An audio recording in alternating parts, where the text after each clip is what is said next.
சொக்கநாதன் பெற்றெடுத்த பிள்ளையாராம்.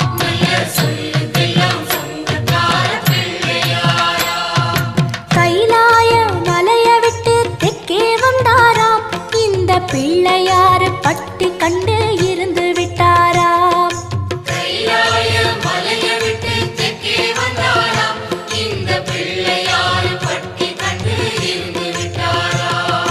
கணபதியார் வந்தாரம்மா, நம்ம உறவாக நின்னாரம்மா. கணபதியார் வந்தாரம்மா, நம்ம உறவாக நின்னாரம்மா. சொக்க